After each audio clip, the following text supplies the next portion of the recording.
आज हम आपकी हनी ड्यू बुक की नेक्स्ट पोएम जो है 7th when I set out for Lyonnesse written by Thomas Hardy, ये हम करेंगे। तो बच्चों, इसमें जो सेट आउट का मतलब है to start an activity with a particular aim, यानी किसी खास उद्देश्य के लिए किसी कार्य का आरंभ करना, दैट इज़ सेट आउट। और लायोनेस जो है एक इमेजिनरी प्लेस है जो कवि ने हमें बताया है कि वो कहाँ गया, एक ऐसी जगह पर जहाँ एक चर्च का काम हो रहा था। तो ये हम पढ़ेंगे इस पोएम में कि as a young apprentice architect, British poet and novelist Thomas Hardy once visited a parish to supervise the restoration of a church. Young means युवा, अप्रेंटिस नौसिखिया जो भी काम सीख रहा है, आर्किटेक्ट वो मतलब अभी नए नए एक आर्किटेक्ट बने हैं। आर्किटेक्ट हमने पहले भी आपको बताया था, आपके 5th चैप्टर में था द ट्रेजर विद इन, ये चैप्टर था जिसमें हमने पढ़ा था ये शब्द आर्किटेक्ट क्या होता है। तो वास्तुकार जो कि बिल्डिंग्स वगैरह बनाने के लिए नक्शे वगैरह बनाते हैं वो होते हैं architect.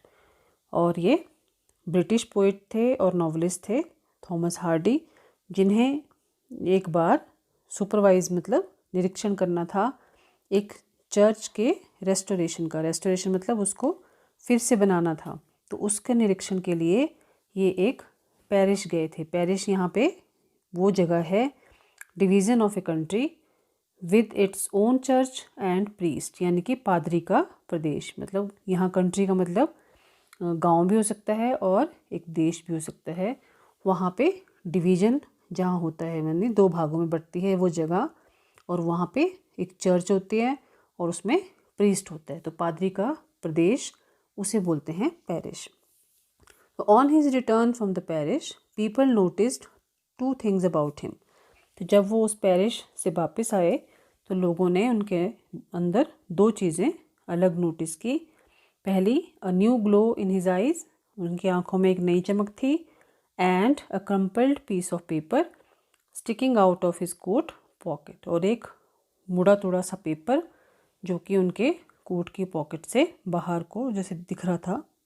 That paper, it is recorded in one of his biographies, contained the draft of a pome.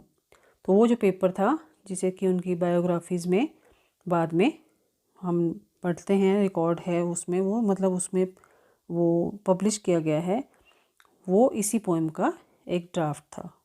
You are going to read that way poem inspired by a visit to a place which the poet calls Lyonnesse. तो आप उसी poem को पढ़ने जा रहे हो जो कि प्रेरित है उस यात्रा से जिसे पोएट लायोनेस बुलाता है।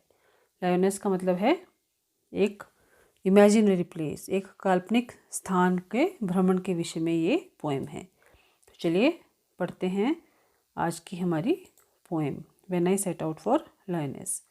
तो फर्स्ट पैराग्राफ है, when I set out for lioness 100 miles away, the rhyme was on the spray and starlight lit my lonesomeness when I set out for lioness 100 miles away। तो इसमें इस stanza में हम देखते हैं कि जो पोएट है, he had started his journey for Lyoness and Lyoness was situated 100 miles away from his place. It was winter and weather was cold.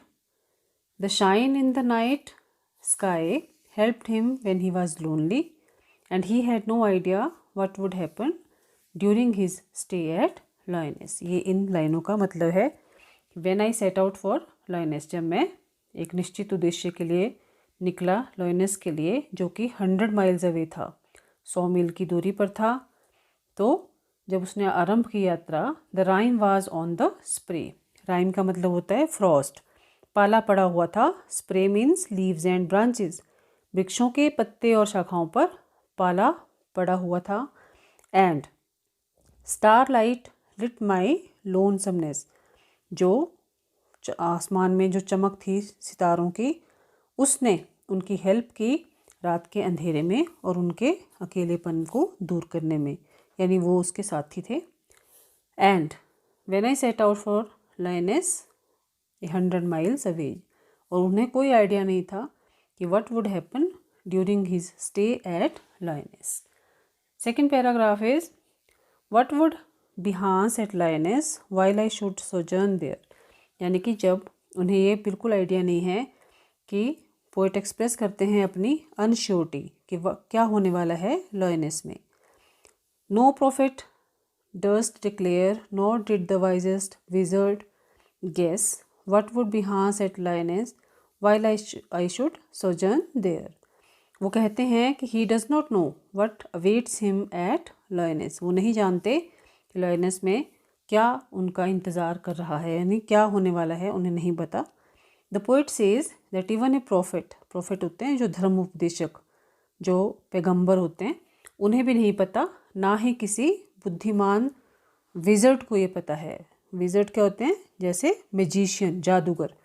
कोई नहीं बता सकता कि what would happen actually in when he will stay at lioness. During his stay at lioness कोई भी उनके बारे में प्रेडिक्ट नहीं कर सकता कि क्या एक्सपीरियंस उन्हें वहाँ पर होने वाला है। Okay, third paragraph. When I return from lioness with magic in my eyes all marked with mute surmise, my radiance rare and fathomless, when I returned from Lyonesse with magic in my eyes। In this stanza, the poet describes what happened on his return। वो कहते हैं, वो बताते हैं कि जब वो वापस आए वहाँ से तो क्या घटना घटी। तो on his return from the parish, people noticed two things about him। जब वो वापस आए पेरिस से तो लोगों ने उनके अंदर दो चीज़ें नोटिस की। फर्स्ट था my radiance rare and fathomless, a new glow in his eyes, and और एक all marked with mute surmise when I return for lioness with magic in my eyes, और एक crumpled piece of paper sticking out of his coat pocket. उनकी जेब से एक जो अलग एक मतलब टुड़ा मुड़ा सा एक कागज़ था, वो उनकी पॉकेट से ये मानो झांक रहा हो। तो बच्चों ये थी एक सिंपल सी पोएम है जिसके में मतलब वो ये कहना चाहते हैं कि जो ये यात्रा थी उनकी ऐसे किसी होली प्लेस की, वो उनको एक नया एक्सपीरियंस देकर गई। उन्हें उनकी आंखों में एक अलग चमक थी जिसके बारे में कोई भी नहीं जानता था कि वो क्यों है। जब उन्होंने अपनी यात्रा आरंभ की थी उस समय ठंड भी बहुत थी और वृक्षों की जो शाखाओं और पत्तियों पर पाला पड़ा हुआ था। कवि जाते समय उस समय बिल्कुल अकेला था और आकाश में सितारे चमक रहे थे जो उनके अकेलेपन को भी दूर कर रहे थे और उन्हें रास्ता भी दिखा रहे थे। तो और कवि ये भी नहीं जानता था कि जो लॉयनेस है उनके वहाँ पे स्टे के दौरान, उनके वहाँ रुकने के दौरान क्या घटनाएं घटेंगी। वो ये भी कहते हैं कि कोई पैगंबर या सबसे बुद्धिमान जादूगर भी इसका अनुमान नहीं लगा सकता। और जब वो वापस आया तो उसकी आंखों में एक विचित्र चमक थी जो इतनी बिरली और इतनी गहरी थी जिसे नापा नहीं जा सकता था। सबने उसे नोटिस किया, सबने देखा कि कुछ डिफरेंट है, कुछ अलग हुआ है, कुछ अजीब सी चमक है उनकी आंखों में, लेकिन किसी ने भी कोई टिप्पणी नहीं की। तो ये आपके 3 पैराग्राफ हैं, ऐसे 3 एक्सट्रैक्ट इसमें छोटे छोटे पैराग्राफ हैं इस पोएम में। थॉमस हार्डी ने ये पोएम लिखी है।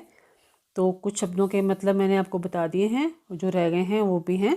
जैसे बी चांस होता है हैपन, सोजन होता है स्टे, प्रॉफिट होता है person who speaks for God, and wizard होता है जादूगर, magician, mute means silent, and surmise means to guess, कल्पना करना, radiance is glow, and fathomless is so deep that depth can't be measured, अत्यधिक गहरा जिसकी गहराई को नापा नहीं जा सकता। तो बच्चों ये थी आपकी poem when I set out for lioness. तो बहुत ही आसान है और सिंपल है और मुझे उम्मीद है कि आपको समझ आ गई होगी। अब इसके साथ जो आपको वर्कशीट दी गई है उसे आप करने की कोशिश करें, इसी के बेस पर क्वेश्चंस हैं उसमें। साथ ही इसमें जो रेफरेंस टू द कॉन्टेक्स्ट हैं वो भी करने की कोशिश करें। अपना ध्यान रखें और घर पर रहें। Stay healthy, stay safe. Bye bye बच्चों, थैंक यू फॉर वॉचिंग।